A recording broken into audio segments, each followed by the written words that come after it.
Hey all my JunkFox friends, thanks for checking out this video and I hope this answers a common question. How in the world do we do pricing? And why is it hard to get a quote over the phone, especially from other companies? If you're like me, you work hard to provide for your family, and you certainly don't want to spend a ton of money disposing of junk. Let me start by acknowledging that I understand why other companies don't put up pricing. Number one, studies show that junk removal companies will land more leads, that is, they'll convert, if they don't display pricing. Number two, it's not a one-size-fits-all formula.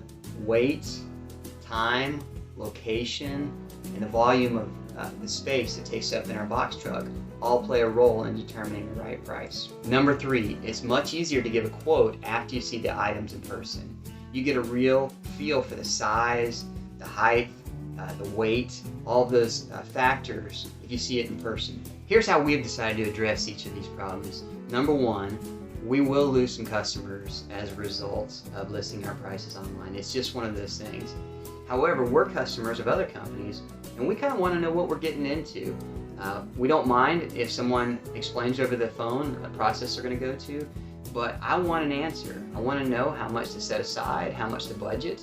And I'm assuming that most of our customers want that same thing. They just wanted to know, why am I paying what we're paying? So whenever you get a knock on the door and there's a window company or a roofer and they're giving free obligation, no obligation quotes, we typically say no to those things because you get in the pressure of that moment and you're not thinking straight and you overcommit to a price or even a service that you don't fully need. So Gutsy JunkFox wants to treat you the same way. We don't want to put you in a situation where you can't say no.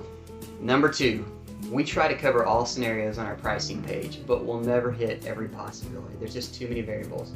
So when booking, I try to get as much detail as possible to give a correct estimate. Once we give someone a quote, we stick with that. Even if the load turns out to be larger than we thought, or we didn't factor in something else, once I give someone a firm quote, we're going to stick with that. Even if it means taking it on the chin, that's the way we want to be treated, and so that's the way we're going to treat you. Lastly, it is certainly easier to give a quote in person, no doubt about it. And honestly, we do that most of the time. If someone gives us a call, we're already out on the road, we'll just swing by and say, let's see it in person, and then we'll give them a quote. But we try not to apply any pressure.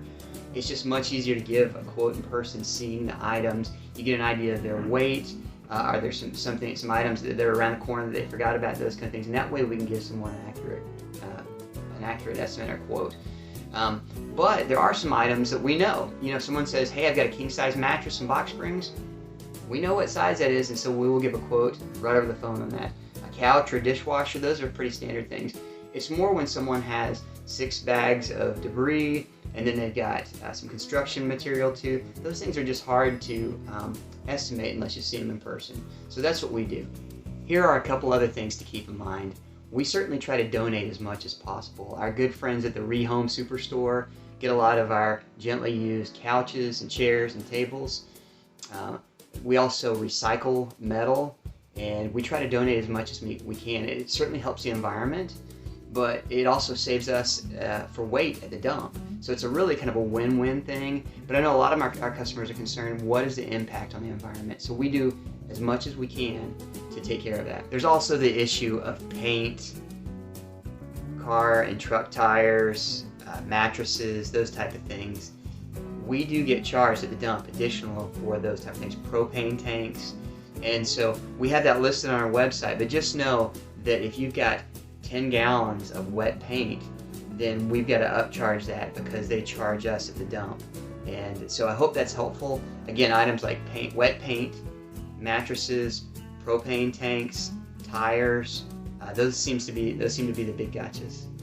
Well, I hope that's helpful. If you try calling another junk removal company and they don't want to give an estimate over the phone, be patient with them. It's not a one-size-fits-all. It's a complicated formula, and we do our very best. But not every company wants to give a price over the phone, and it's not all because they're dishonest. It's just because it's a hard thing to do. And a lot of times you'll quote over the phone and get somewhere, and it's not exactly what the customer had described, and so you end up putting yourself in a bad spot. But if you are frustrated with the lack of ability to get an answer over the phone, give JunkFox a call. We'll do our best to give an estimate over the phone or zip right over to see the load in person. We will quote you a firm price, and if you're comfortable with that price, we'll start removing junk. right away.